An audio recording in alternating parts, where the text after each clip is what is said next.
it chapter by chapter, one bite at a time. So many adventures and mountains we can climb. Take it word for word, line by line, one bite at a time.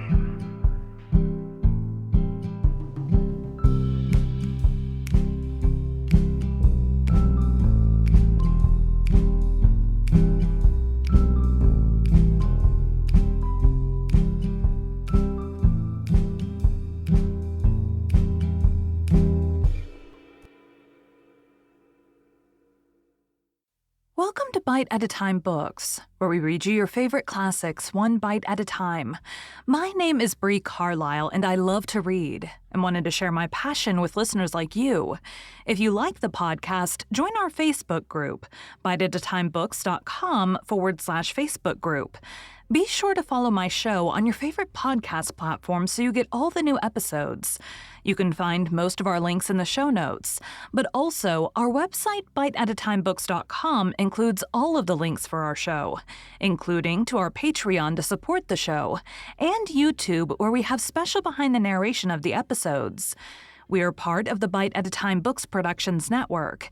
If you'd also like to hear what inspired your favorite classic author to write their novels, and what was going on in the world at the time, check out the Bite at a Time Books Behind the Story podcast, wherever you listen to podcasts.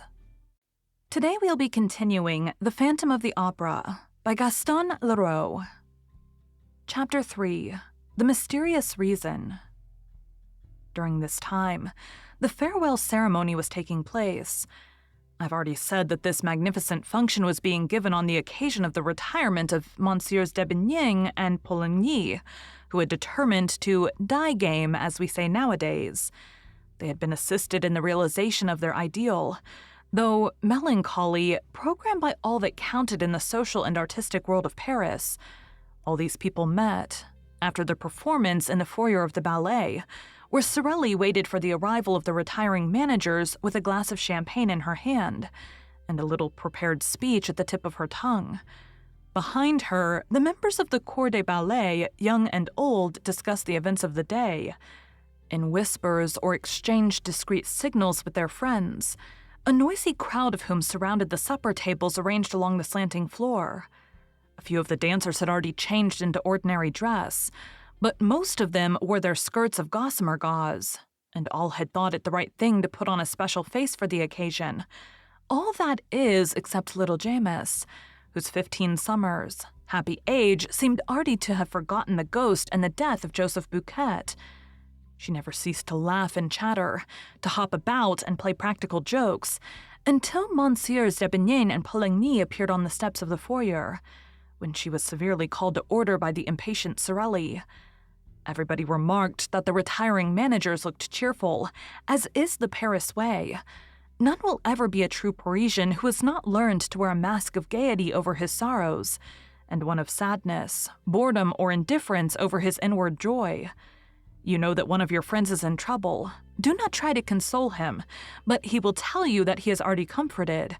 But should he have met with good fortune, be careful how you congratulate him.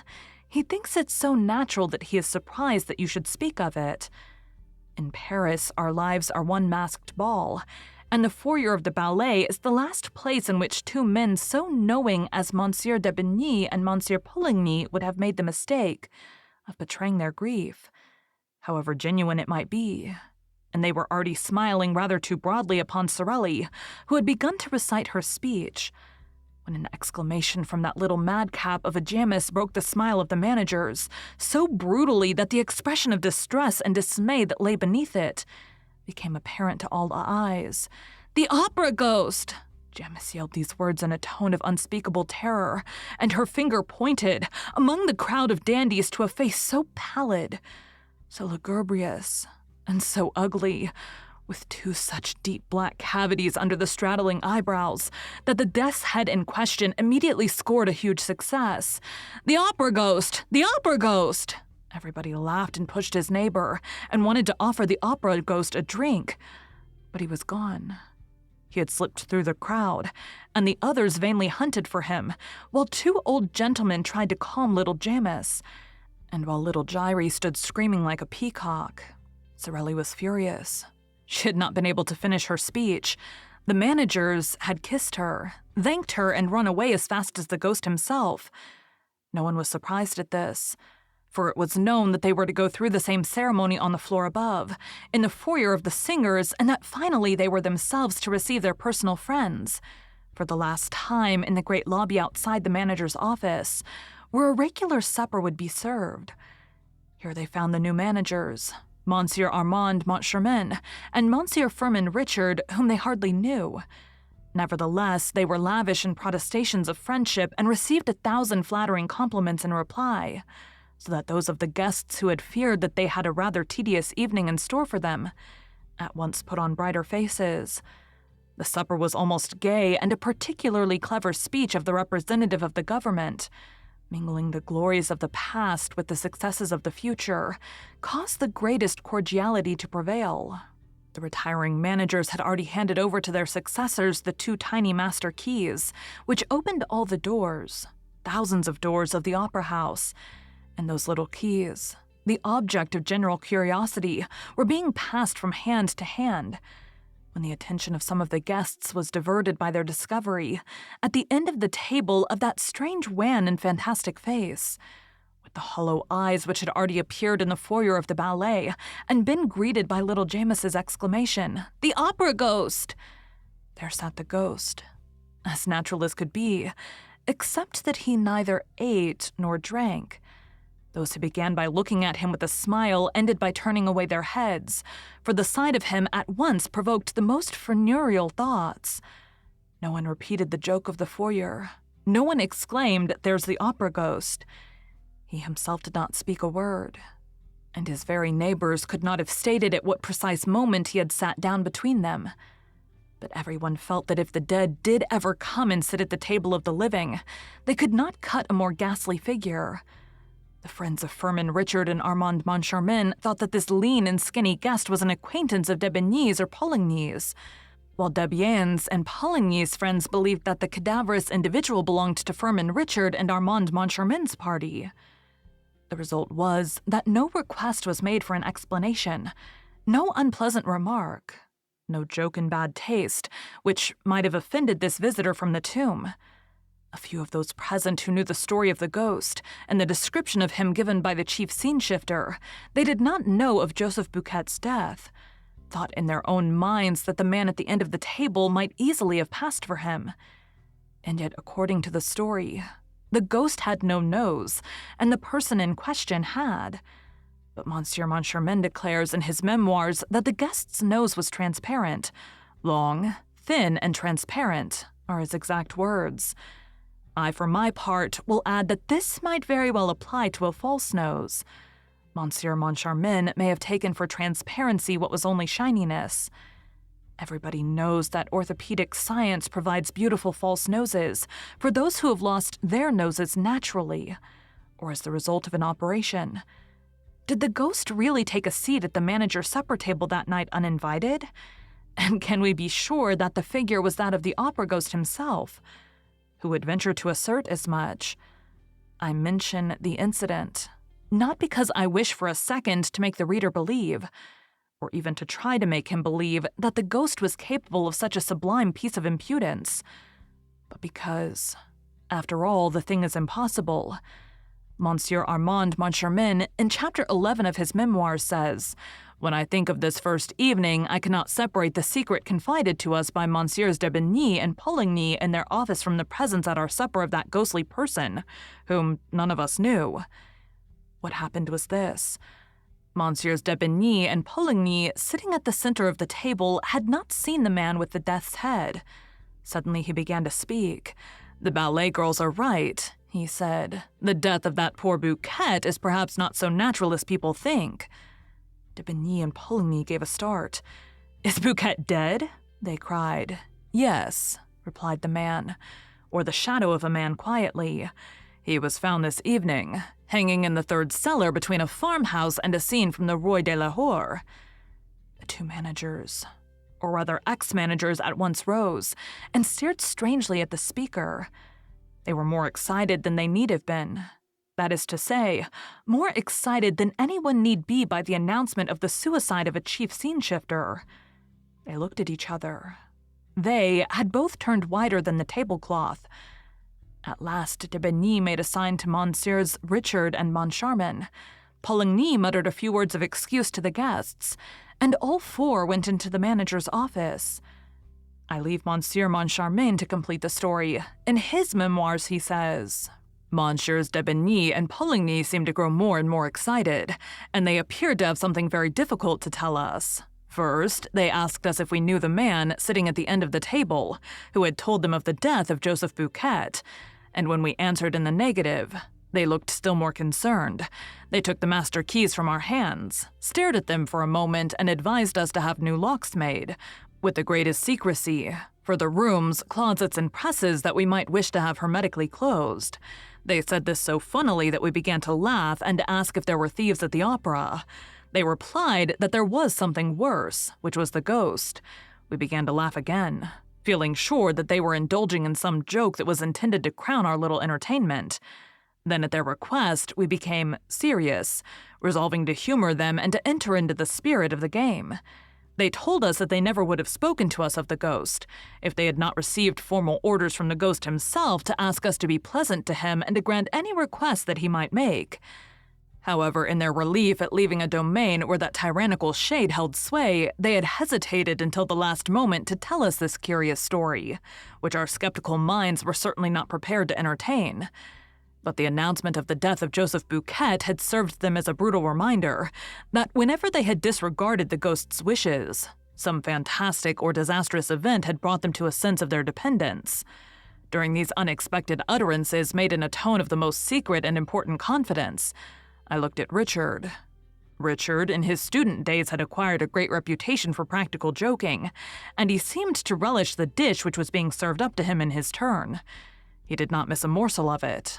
Though the seasoning was a little gruesome because of the death of Buquet, he nodded his head sadly, while the others spoke and his features assumed the air of a man who bitterly regretted having taken over the opera, now that he knew that there was a ghost mixed up in the business.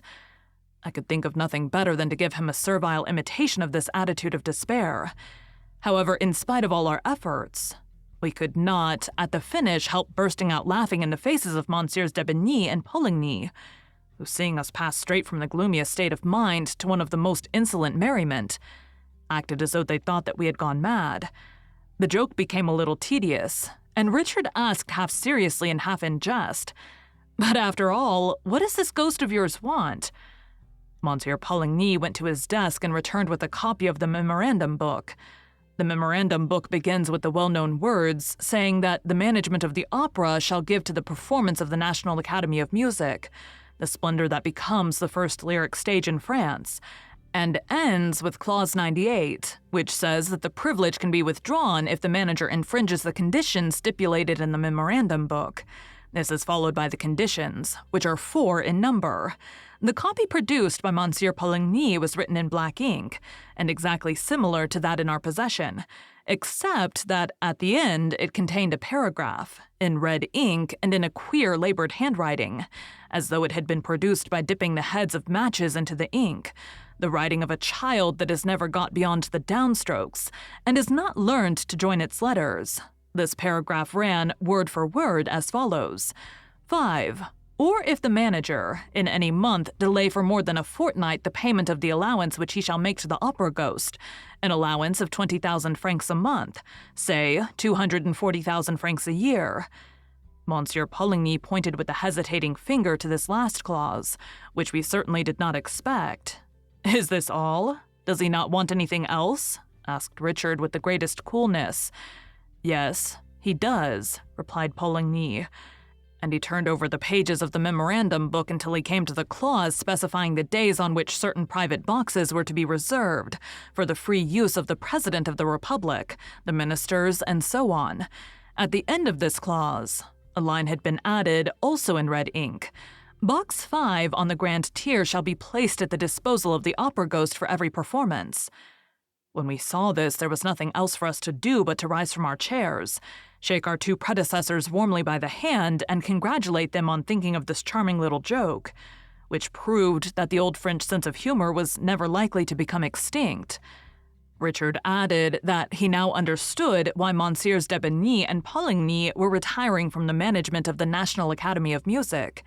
Business was impossible with so unreasonable a ghost. "Certainly 240,000 francs are not to be picked up for the asking," said Monsieur Poligny, without moving a muscle of his face. "And have you considered what the loss over Box 5 meant to us? We did not sell it once. And not only that, but we had to return the subscription. Why, it's awful. We really can't work to keep ghosts. We prefer to go away." "Yes," echoed Monsieur de Bernis. "We prefer to go away. Let us go." And he stood up. Richard said, "But after all it seems to me that you were much too kind to the ghost. If I had such a troublesome ghost as that, I should not hesitate to have him arrested." "But how? Where?" they cried in chorus. "We've never seen him." "But when he comes to his box—" "We have never seen him in his box." "Then sell it." "Sell the opera ghost's box? Well, gentlemen, try it." Thereupon we all four left the office. Richard and I had never laughed so much in our lives. Thank you for joining Bite at a Time Books today, while we read a bite of one of your favorite classics. Again, my name is Brie Carlisle, and I hope you come back tomorrow for the next bite of The Phantom of the Opera. Don't forget to join our Facebook group, biteatatimebooks.com/Facebook group, to hang out with other classic novel-loving friends. You can check out the show notes or our website, biteatatimebooks.com, for the rest of the links for our show.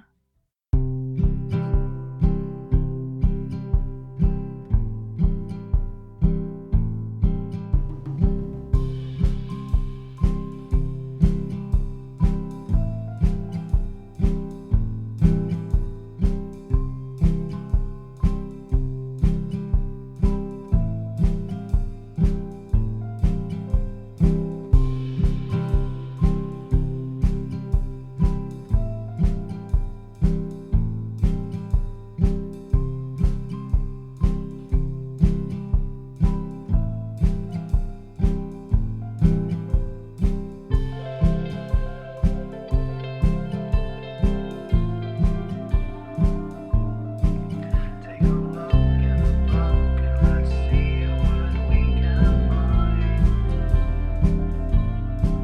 Taking chapter by chapter, one bite at a time. So many adventures and mountains we can climb. Take it word for word, line by line, one bite at a time.